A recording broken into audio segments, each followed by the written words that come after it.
Hello,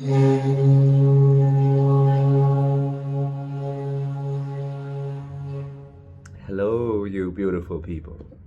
Welcome to my channel, or indeed welcome back to Paying the Ferryman 777. I'd like to share with you some unexpected revelations that I've had over the past few days, some messages from God, and what I've been doing. Since I got to Chiang Mai, I've been working hard on my videos. I've been sharing my story, my spiritual awakening story that God asked me to share. He said it's important. For those who have ears to hear, listening to my story should help them to understand things. The good thing about being a human, the good thing about being intelligent, is that we can learn from other people's processes. We don't need to go through everything ourselves. We can watch somebody else do something and then say, oh, I get it, and then incorporate their lessons into our life. We don't need to suffer. It's a choice.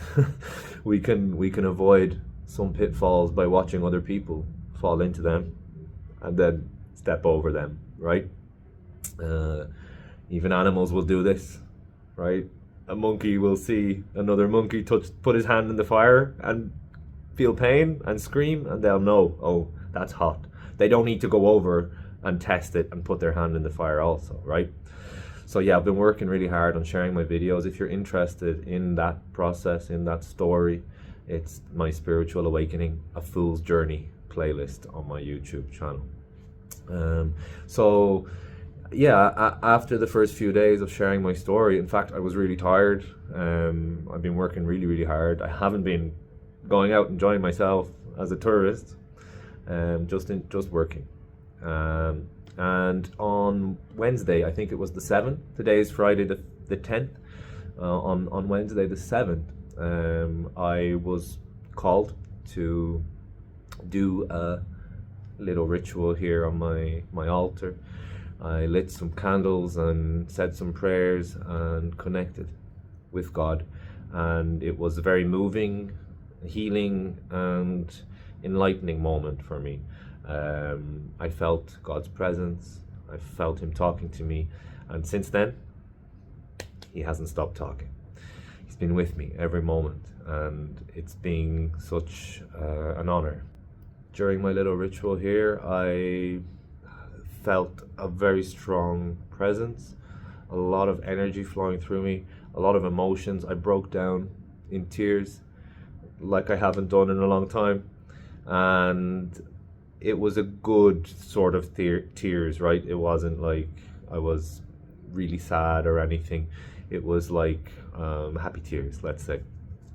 To feel this presence, to feel this connection, to make this progress was really good for me. I felt really good. A couple of days before my little ritual here, before the 7th, I had started having lucid dreams, which was a new experience for me. I haven't really had that. Maybe once in my life I think I had that, but I started having lucid dreams, and the first couple were kind of interesting. It was like I was learning or practicing. When I realized I was dreaming, I was kind of like surprised, and I asked a dream character. I asked him, "Is this a dream?" And he went shh, like this. And after that, it was as if the dream police came. So if you have a lucid dream, don't mention or don't ask the characters in the dream if it's a lucid dream. For whatever reason, it like triggers the subconscious. It's like a Matrix Agent Smith response, and they come after you. But a couple of other dream characters were like, come on. And I ran with them, and I fully lucid, like I'm there doing this, and they're like, and we hid behind some bushes, and they're like, shh, just wait. And these security guys, they were blonde, 3 big bald security guys came, and they were looking for me. So this happened the first couple of nights where I kind of forgot not to do that. I asked, and I was like, is this a dream? What the fuck is going on? And then they're like, shh, just play along, go along with whatever the dream is, right? So I was practicing this for a few nights before. There were like tests coming in my dreams, teaching coming in my dreams, I had like little missions to do in my dreams, and being fully lucid was really cool. I enjoyed it a lot, actually. But on the seventh, on this day when I did the ritual, I laid down and I started to dream again, lucid dream. But it was incredibly powerful, really, really strong. There were people that I met. I did training in my dream. I'm not going to go into all the details. It's kind of personal for me, but long story short, at the end of this dream process, just before I woke up, I connected with Archangel Michael, and I cried my ass off in the dream, like I had done here in front of my altar during my ritual earlier in that day. I cried my ass off in the dream. There was a lot of healing, a lot of learning, a lot of releasing and liberation during these days. I had been working really hard on my videos, and also at night working more when I was asleep. So I've been non-stop working. Yeah, I connected with Archangel Michael, not the first time, but the first time in a dream like that. In my playlist with my spiritual awakening story, I'm going to get to points where I talk about my connection with Archangel Michael. He is awesome, right? Awesome energy. So yeah, I connected with him at the end of this very, very special lucid dream where a lot happened. I cried my ass off with him and felt so good. When I woke up, I cried my ass off again with joy and happiness. I felt a big change in my consciousness, a big change in who I was. The whole process I talk about in my previous video about facing death and this test of giving myself and accepting death. It changed a lot in me, and there was even more changes happening after. But I woke up, cried my ass off, grabbed my phone, looked at my phone. It was 5:55, you know. Synchronicities are off the charts. I can't stop seeing them. They're all the time. Every time I pick up my phone, it's 11:11 or 17:17, some 4:44. It's always a consecutive series of numbers. Not only that, but I'm seeing my animals, my spirit animals, all over the place, like little signs. Every time I'm thinking about something, I'll see a sign or I'll see a statue or whatever, and it's them. Especially my stag here. He seems to be the spirit animal who's most in front for me when I get these little symbols and synchronicities. God will communicate with us like that. Spirit will communicate with us through synchronicities, through symbols, through things that make us go, oh, and we confuse them for coincidence, but there's no such thing as coincidence. Coincidence does not exist. So yeah, I woke up, cried my ass off, and in that moment of crying, it was like I got this download. It was like I got this download, and then it was like my mission was revealed. So it was like, I thought my mission was, I had my plans. I thought my mission was all about the stuff that I had been doing previously, like healing rituals, rescuing spirits, that type of thing. But the plot thickens, and my mission has changed, or at least I have another one. I'm still gonna do all those other things, but I have another mission now. And what I was shown, what Michael showed me, was the sun. I got this download, and it was all about the sun, and it was the connection between the sun and the sun. The sun's rays, the sun's energy, is how God pours himself forth into this world.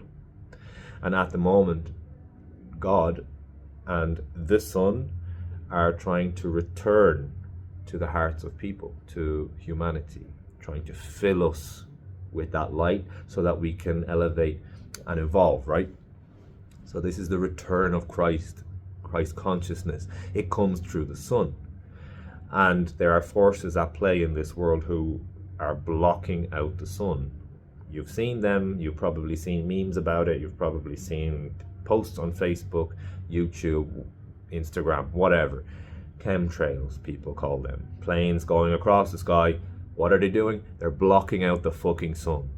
They're stopping his energy from getting to us. This life force, this masculine Father, God energy that comes through the sun rays in the physical world. That's how it comes in, and that's how it fills us up. So the fuckers are trying to block that out using these trails, whitewashing the whole sky so that the sun cannot return. Michael told me that it's my job to stop that. I need to go back to Ireland after my trip here and stop that shit. So it was like a moment. I was like, whoa, that makes a lot of sense. The last time I saw Jesus, when Jesus came to me a few months ago, he came to me in the sun. I was in my room, I was singing, I was feeling really happy, kind of emotional actually. I was singing some like Jesus music, and the next thing I know, the sun came through the window. Like the clouds parted, a beam of sun came through the window, little square just lit up right around where I was standing. Fell to my knees, I looked at the sun and I could see his image in the sun, and he spoke to me. And he told me things.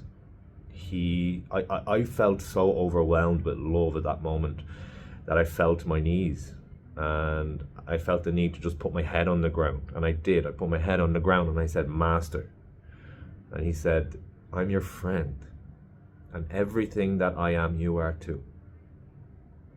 And I just felt this, like, this dude is cool, the coolest bro ever. Love, peace, equality, right? So I thought back to that and I was like, oh, that makes sense. That makes total sense. He comes through the Son of God, the Son of God. It's the same fucking word, right? So that's my mission. My mission was revealed, that I'm to stop these trails being sprayed in the sky. I was like, well, it's a pretty big mission. And I thought to myself, well, it's a pretty big ask. I had already known about those trails, but I didn't make the connection completely with the Son of God, Jesus, Christic energy coming through it. I was more of the looking at it from the perspective of human power, greed, control, depopulation, poisoning people, etc., etc., etc. I mean, the things are layered, right? But I thought to myself, well, how am I gonna fix that problem? And God was like, I'm hearing him. He's like, just relax. It's all right. You're gonna have help. So I thought, okay. So the next day, I got up. I rented a motorbike, and I drove to a temple on the top of a mountain here in Chiang Mai. The name of the temple is Doi Sutep Temple. It's on top of a mountain. It's like over 5,000 feet above sea level. So I got the bike, I drove up there. I crashed the bike on the way up. I scraped my knee. It's kind of funny. I felt like a kid again, scraped knees. Thank God it wasn't anything bad, but I got to the top anyway. It was a bit shaky, but it was all good. I went to this beautiful temple, climbed up like these stairs. It was a big staircase. After getting to the top of the mountain, you go up this big staircase to get to the top of the top, and then to the temple. Huge big temple complex at the top. Fabulous, amazing place. And I entered the temple. I gave thanks to the guardians of the spirits of the temple. They spoke to me. They said, you're very welcome here. I went inside. I took a look around. I ended up going to a monk. There was a monk inside one of the little temples, and I sat in front of him, and he gave me a blessing. He sprinkled water on top of me, and he did some chants, and he gave me this little band. He tied this little band on my wrist as he chanted, and I said thanks to him, and I talked to him a little bit, just friendly conversation. Continued walking around the temple. I saw a statue, a beautiful statue of Buddha, and he had his hand like this. The statue had his hand like this. And I thought to myself, oh, I wonder what that is. I know about mudras. There are different hand mudras you can do. I just don't know what they all mean. But I started to get a lesson about the mudras from God, from the spirit of the temple. And this particular mudra can bring peace and harmony when you meditate. You can put your fingers like this, the third finger, and channel that energy. So I got these cool teachings once again in the temple from spirit, from God. I walked around the central tower. It's a golden tower in the temple. I just felt the necessity, the intuition to walk around it in a clockwise fashion and pray. And I prayed a little bit as I walked around, and then I stayed quiet, put my hands here on my heart to kind of bring my attention away from my head and into my heart. And I started to receive advice and information from God, and it was the most beautiful thing. I felt very, very good. He said that I'm doing things right, I'm doing everything well, don't have doubts, don't be afraid, and that he's with me all the time, and that I will have help in my mission. I said to him, will you please confirm the dreams that I had and the mission that I received after waking up from them? And he said, yes, it's exactly what you received is what you have to do. He said, you have no idea how important it is that these things are stopped. And I said, okay, thank you for the confirmation.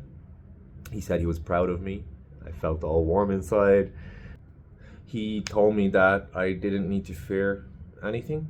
He said that as long as I can maintain a peaceful mindset, that everything would be fine.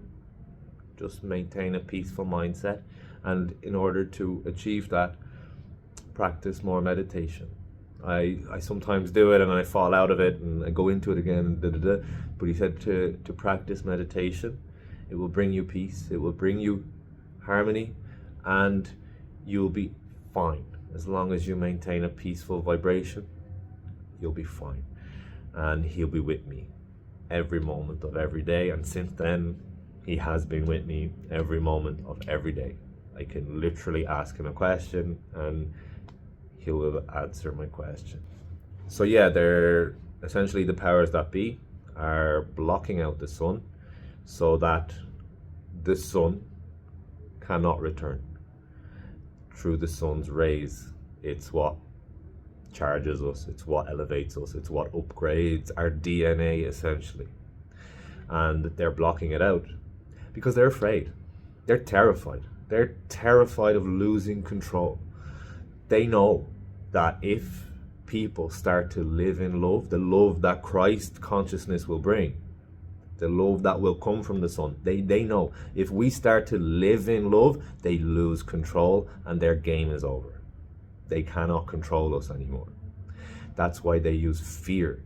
They instill fear all the time. They make shit up just to keep us afraid. And they're blocking the sun at the same time. It's a layered attack on our consciousness that they're doing.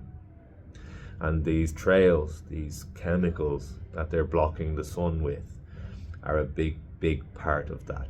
Some countries it's worse than others. Some places it's really bad. Here in Thailand, the sky is gorgeous. It's blue. It's what Ireland used to look like when I was a kid. Gorgeous, deep blue sky. No trails, believe it or not. Every fucking day in Ireland. Every fucking day. You wake up early, you'll see a blue sky. But give it a few hours, trails. It spreads out everywhere and everything is just fucking white. Ireland doesn't have the best weather in the world, but we're supposed to have sunny days, and they're few and far between these days, and when you do get them, they're misty white shit is everywhere. They're blocking the sun out. They're blocking him. Do you understand? So yeah, You motherfuckers doing that shit, you're on notice. Your system of slavery built on fear, it's over, my friends. But it's never too late to get on the right side. So anyway, I left the temple, went outside, I got a bite to eat. I met a nice guy at the table. We shared a table because the place was a little bit full. We got chatting. Nothing really special, but as I walked away from the table, God said to me, he's not going to remember you. And I said, okay, I get it. It brought me back to a message that I got before I came to Thailand in relation to my mission here. And God said to me, it's not about the destination necessarily, but the journey. And each and every person that you meet along your journey is important. And I remembered that. And I was like, oh, right. I could have probably said something or shared something at that time that might have helped him, or I could have done something for him or made it memorable, maybe tried to turn a key in his head, whatever. But it was just like a little reminder. It was like, remember? I was like, okay. But anyway, I started to go down the mountain again on my bike. I was a little bit nervous after crashing on the way up. I said, I'm not crashing again. I crashed it again on the way down. Literally flew off the thing. Again, thankfully, just scraped knees. I hurt my head a little bit, but the helmet was on, so I was all right. And I stopped in a second temple on the way down.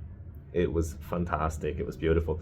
A little bit calmer and more peaceful than the big one at the top, but kind of different too. It was spread out all in the mountains. There was a river and a waterfall running through it, and various buildings dotted across the mountain, staircases and passageways, and it was really, really amazing. Very peaceful. Again, I walked around. I left some coins, offerings of coins around these dragon statues. I also have a spirit animal who's a dragon, and I'm seeing dragons everywhere. This place is full of dragons. Every temple has dragons at the door. Loving that. But yeah, I eventually found this really cool little old part of it, that it was like an ancient temple.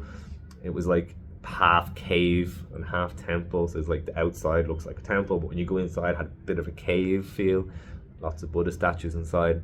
I was like, this is the perfect place to meditate and practice. So I went inside, I sat down and I started to meditate, and I had an orange with me in my bag for lunch. And when I took the orange out, I realized, I didn't have that for no reason. And when I took it out, I decided I'm going to give this as an offering on the altar. I felt the intuition, again, messages coming as knowings. I'm going to give this orange as an offering. I had a little rose quartz crystal for love. And the orange was a representation of the sun, right? So I gave the orange and the quartz crystal, and I asked Buddha to anchor in me the energy of love and the energy of the sun inside. And when I sat down and I started to meditate, I closed my eyes. As always happens when I close my eyes, I can have visions and I can see things. I saw 4 monks in front of me when I had my eyes closed, and they all bowed to me like that, and I bowed back to them. And then I started to receive information again. And again, the sun, the orange, the fruit and vegetables, it's the best food we can eat. Why? Because it captures the sun inside. It sequesters the sun inside them. And then we eat them, and then we get the sun's energy, right? And again, what do we see in the world today? A massive war on our food supply. Chemicals, pesticides, GMOs, fucking all sorts of shit. So not only are they blocking it in the sky, but they're destroying it in our food too, where we can get the sun. The energy of the sun is in our food. So it's like a layered attack. They're not letting the sun into us in any way at all. You see? So with all those revelations and the pieces of the jigsaw put together, I decided to return back home. to my apartment and just process these things. And God said, take a little break. Take a break. We've done a lot. I'm really proud of you. I was like, okay, thanks. So I took a little break. That night, I went to a Muay Thai tournament. I watched some of the Thai cultures, Muay Thai fights. I watched that. It's not really my cup of tea, but I enjoyed the cultural aspect of it. I ate a scorpion, and the next day I took the day off and I went to an elephant sanctuary where I spent some time with the elephants, washing them and giving them a mud bath and swimming with them, and it was just magical. Probably one of the best things I've ever done, and they were really happy and well treated as well, which was good. You could see they were well taken care of. And I did a rafting thing on the river and just got to enjoy my day. It was the first first touristy, nice, relaxing day I had since I got to Chiang Mai after arriving in Thailand.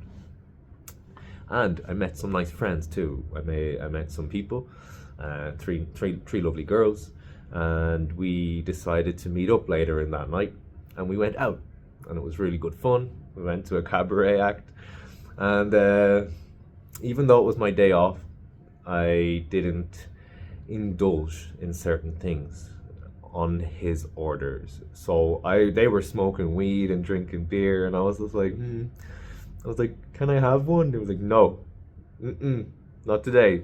You've got work to do. And I was like, all right, okay. I even asked a couple extra times. I was like, you sure I can't have one? He was like, no. I was like, okay. And I was like, everyone's having fun, but like, I want some pleasure. I want to have some fun. You know what I'm saying? And I was like, what about sex? Can I have sex? I haven't had sex in a long time. And he was like, yeah, sex is no problem. You can have some sex.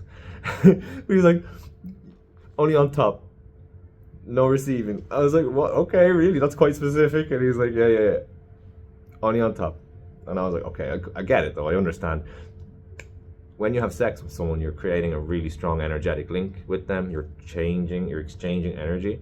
That's why sex is more risky for women, because they're receiving the energy always. So receiving a lot of other people's energy, you don't know what's going on in their lives. You're actually taking little pieces of whatever crap they might be dealing with and putting it into yourself.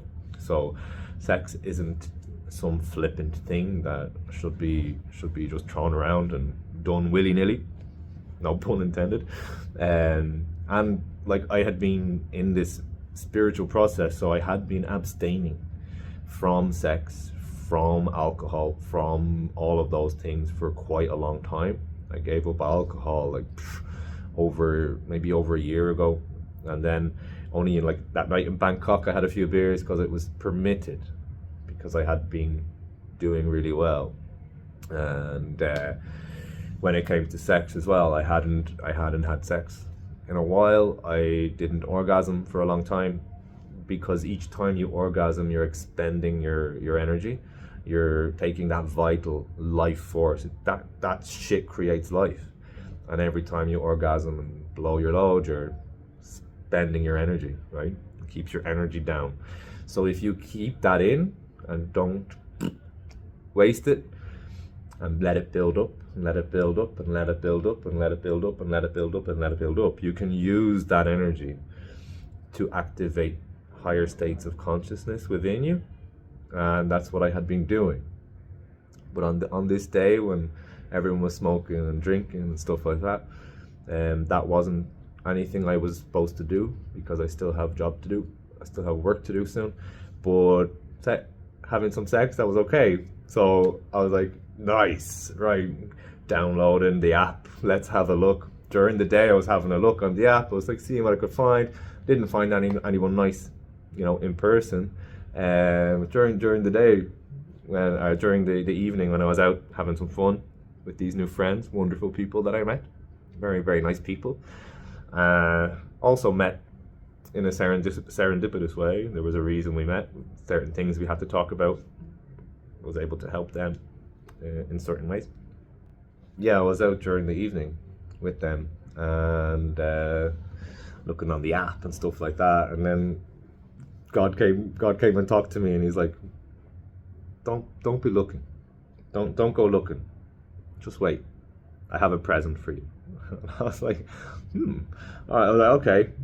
So I put the app away, and I expected maybe someone will come over, maybe I'll meet someone. But by the end of the night, it must have been like 1 a.m. or something, nothing had happened. I was like, that's a letdown. I was expecting a present. But I ended up going back to my hotel room, hopped on the app again, and someone messaged me straight away. And I knew. I was like, okay, really sweet person, really nice person, and good energy.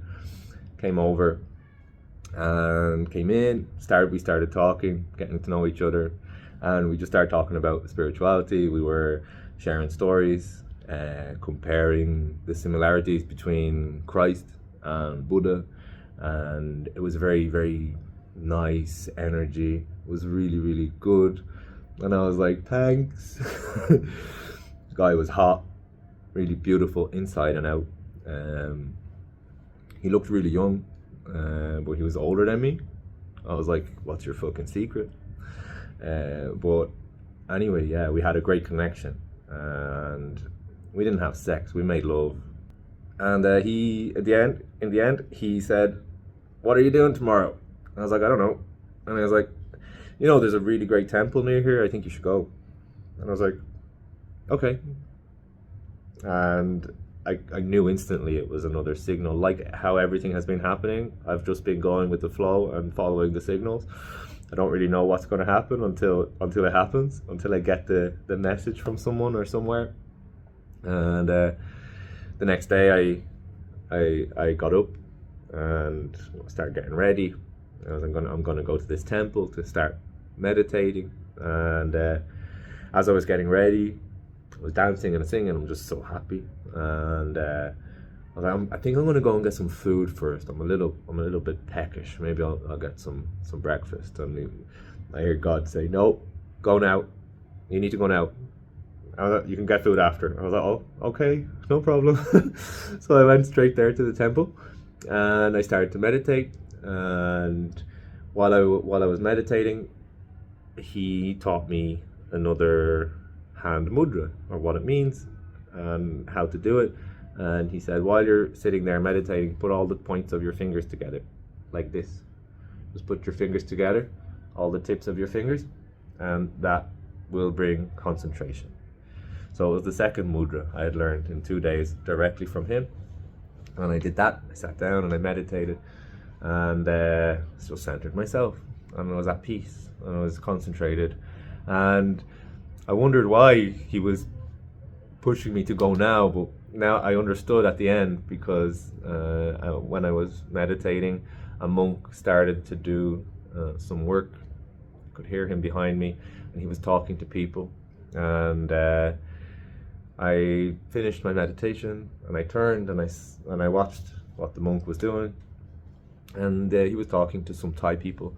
And when they left, I was just still sitting there, and then he started talking to me in English, and we had a wonderful conversation. He shared some advice with me. We talked about meditation. We talked about how important it was to control the mind and to center yourself. And we talked about different religions, not religions, like specific religions, but how we shouldn't compare religions, that each country, each culture has their own religion, and that's what's necessary for them, because we're all different. So God works in everything. He works through people, and he works through religions. There's sacred aspects to all religions, and they're made in such a way that are congenial to the culture that they're from. So it was very beautiful. A lot of wisdom we were sharing, and I was receiving from him. And I understood then why God was like, no, go now. Don't wait, go now. Because if I went and got food and then went, I would have missed that random, well, not random, but serendipitous encounter with the monk who shared and confirmed stuff with me that I had been learning, right? So God is marvelous, the way he works and the way he puts things together and moves people around. And you know the expression, kill two birds with one stone? God kills 2 million birds with one stone. How intricate and amazing and detailed everything is, and how everything comes together. And there's no such thing as coincidence. Everything happens for a reason. So I left the temple feeling really good, in awe and loved and happy and all sorts of positive emotions. And went and got some food like I had planned to do. And I decided I said maybe I'll get a tattoo. Maybe I'll get a tattoo of the sun, something to represent this important journey, this important mission that I've been given. And as I was walking down the street, I wasn't really paying attention. It was in my head, and I was like, "What type of tattoo will I get?" And when I said the word tattoo, a woman that was to my right said out loud the word tattoo. At the exact same time I thought tattoo, and I looked that way, and then I looked past her, and there was a tattoo place over there, and I was like, all right, yeah, I get it, I'm gonna go to that place then. And I went over and I got a price. I said, I'll probably go back there later. The synchronicities are off the charts. And yeah, I got home to my apartment. I started to write my notes of all the events that had been happening in the past few days, all the nice things, the synchronicities. I write down everything. My videos I can't even share everything because the videos will just get too long. But as I was writing my notes, an old friend from Brazil when I lived there, where my whole spiritual awakening story happens, sent me a message for a first message in years, saying, "Have you been to this temple?" She sent me a reel with a temple here in Thailand, and she asked me, "Have you been to this temple?" And when I looked at the reel, I shook, I vibrated a little bit, and I felt emotional, and I heard a voice, I heard God say, "You have work to do there." And I was like, okay, so here's this message coming from a friend from years ago that we haven't talked in ages, asking me if I've been to this temple. And the temple that she talked about, that she sent me the reel about, it's a temple that has a representation of heaven and hell. And when I saw especially the hell part, it's like loads of like statue hands like reaching up, loads of them coming up like that, and it made me shake, it made me emotional. And I'm going to need to figure out how to get there now. So you can see all these synchronicities. You can see the hand of God moving people into where they need to be to get things done, to move things forward. And I'm not the only one who's being activated like this, who's being called to help. So that's the mission. That's where I'm at the moment.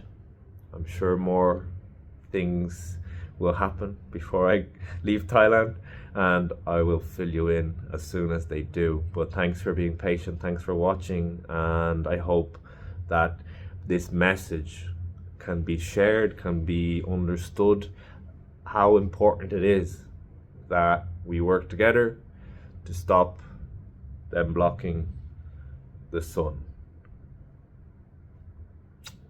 I love you.